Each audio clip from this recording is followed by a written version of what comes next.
memang sekarang ini PDI Perjuangan menjadi sasaran fitnah, sasaran tudingan semenjak atau pasca Jokowi dan keluarganya dipecat. Nah, itu yang terjadi sekarang. Nah, kalau kita bermain secara logika, masa iya mungkin PDI Perjuangan kemudian bermain dengan posisi RP untuk memunculkan nama Jokowi? Padahal, kalau kita melihat metode yang digunakan oleh posisi RP ini kan adalah polling. Nah, ini kan kemudian mempertimbangkan yang menjadi masukan dari para respondennya. Nah, setelah itu kemudian posisi RP melakukan investigasi. Benar nggak ini yang disampaikan oleh respondennya? Ternyata kan memang benar bahwa Pak Jokowi meskipun belum terbukti melakukan korupsi dalam bentuk uang, berapa jumlahnya, kemudian apa yang dikorupsikan belum terbukti. Tapi posisi RP kan memandangnya bukan hanya itu. Dari segala macam bentuk kebijakan, lalu kemudian juga dengan mengutak-atik hukum, mengubah dalil yang ada di Mahkamah Konstitusi, ambang batas pencalonan capres-cawapres, itu yang dilakukan. Kemudian bagaimana seorang anak yang masih ingusan, katakanlah di dunia politik, tiba-tiba dia bisa menjadi ketua umum partai. Kemudian banyak sekali kebijakan-kebijakan yang dibilang merugikan masyarakat Indonesia, terutama tentang pemindahan IKN, lalu utang luar negeri, lalu kereta cepat Wus, Jakarta-Bandung, dan lain sebagainya. Pembebasan lahan seperti yang ada di Wadas, kemudian yang ada terjadi juga di beberapa daerah, itu kan yang menjadi polemik. Itu yang menjadi pandangan dari posisi RP yang mengatakan bahwa mantan Presiden Jokowi menjadi salah satu tokoh dunia terkorup di samping juga dengan beberapa orang pemimpin dunia yang lainnya. Nah, itu kan yang kemudian menjadi tolak ukurnya, bukan dia korupsi berapa, kemudian apa yang dikorupsikan, bukan hanya itu. Halo bro, aku boleh menanggapi videomu ya.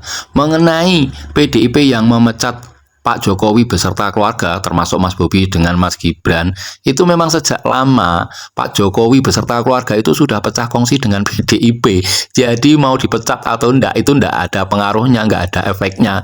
Dan keluarga Pak Jokowi itu tidak dendam kepada PDIP, jadi tidak akan pernah membuat tuduhan-tuduhan yang macam-macam.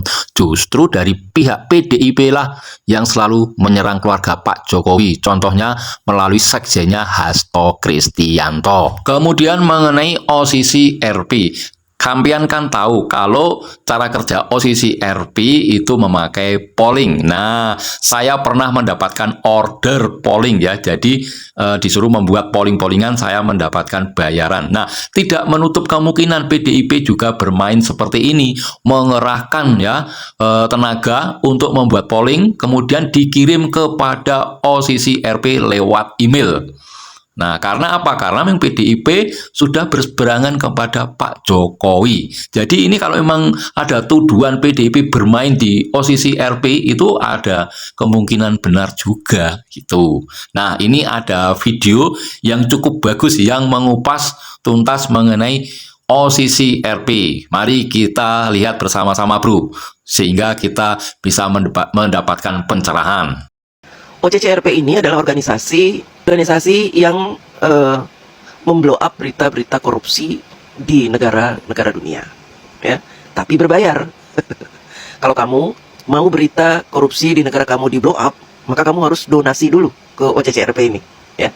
Jadi OCCRP ini sebulan itu bisa menerima donasi sekitar puluhan juta rupiah, ya.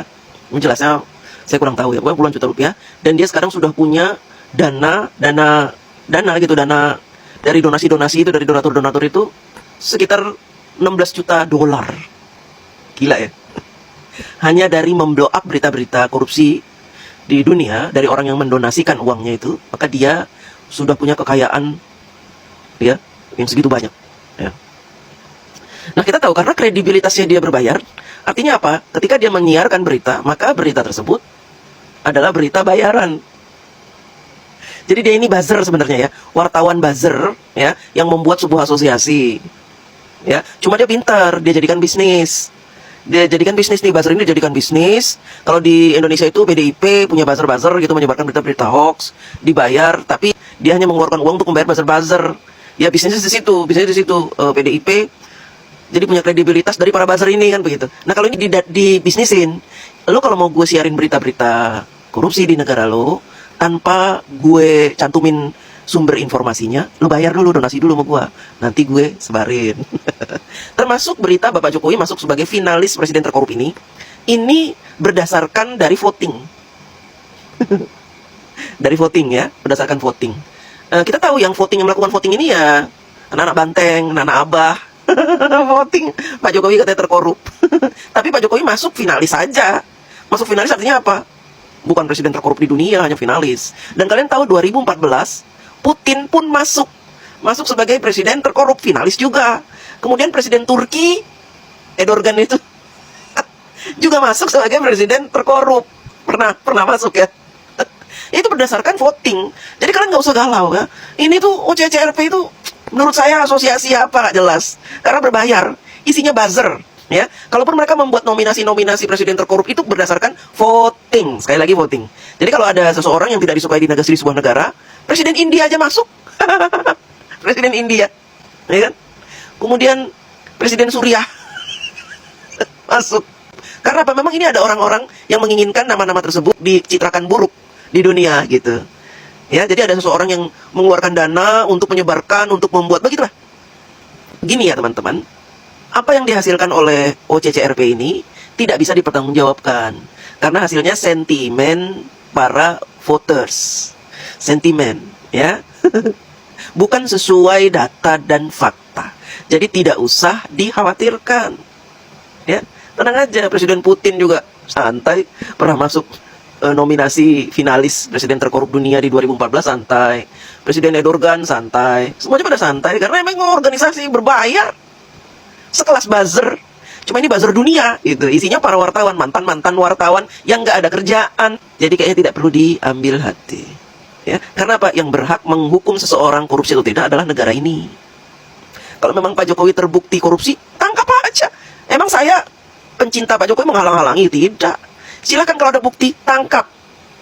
Keluarganya ada korupsi atau KKN, tangkap aja semua, ya, nggak usah ragu-ragu. Tapi kan selama ini kalian menyebarkan hoax saja, isu untuk menjatuhkan Pak Jokowi dan keluarganya. Dan kalian tidak punya bukti apapun selain hanya bertujuan untuk mendiskreditkan Pak Jokowi dan keluarganya. Silakan saja kalau kalian punya data, punya fakta, tangkap dong. Oh, Pak Jokowi kuat, gimana kuat? Kuat dari mana? Orang kalian bilang pelongo-pelongo, gak punya ijazah kok kuat. Kalian aja bisa menuduhnya, bisa menghinanya. Kuat dari mana? Ini nggak usah kalian itu membenci khususnya ya, bahagia dengan berita yang disebarkan oleh OCCRP. Karena itu adalah media buzzer internasional, isinya wartawan. Seperti wartawan Tempo, buzzer semua itu. Dia minta bayaran supaya bisa membagus-baguskan Pak Jokowi. Tempo, masih ingat kan? Nah, itu mirip-mirip sama OCCRP. Cuma OCCRP itu khusus untuk berita korupsi. Ya. Siapa awal pertama yang menyebarkan hasil dari OCCRP ini? CNN. CNN tahu kan? Media asing itu, ya. Kemudian dihapus beritanya, berita online tentang OCCRP Pak Jokowi masuk ke nominasi finalis terkorup itu dihapus. Kemudian disebarkan oleh media-media mainstream yang ada di Indonesia, oleh Tribun, Kompas, Tempo termasuk. Dimakan itu berita itu, disebarkan, booming. Akhirnya OCCRP jadi ngetop. Ikut ngetop nih di Indonesia OCCRP. Jadi banyak orang yang baca nih websitenya OCCRP, termasuk saya. Saya baca, oh ternyata cuman organisasi ecek-ecek menurut saya, walaupun anggotanya di seluruh dunia, tapi menurut saya itu adalah organisasi yang menyebarkan berita-berita nggak jelas. Karena apa? Karena sumbernya dari orang-orang yang anonimus.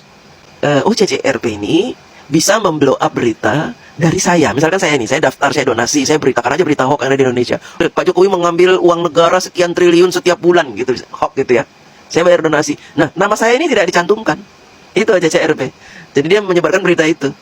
Ya, karena di Indonesia ini kan adili Jokowi itu sengaja dibuat dulu beritanya, framing itu tuh. Adili Jokowi, Jokowi merusak konstitusi. Itu di framing. Nah, ketika mereka melaporkan ke OCCRP maka ditanggapi. Karena ada berita yang mendukung itu. Yang tadi itu ya. Demikian, terima kasih. Bagaimana bro? Sudah melihat video tadi? Jadi sebenarnya OCCRP itu juga tidak lebih dari buzzer, tapi mengkhususkan di bidang korupsi. Jadi kalau misalnya sampean itu punya uang banyak, kemudian ingin memframing pejabat negara, entah itu presiden atau siapa saja, dengan apa yang sampean inginkan, itu bisa saja. Misalnya menuduh presiden A, oh dia korupsi. Ya kalau ada uang ya bisa saja. Itu semoga ini menjadi pencerahan ya bro ya.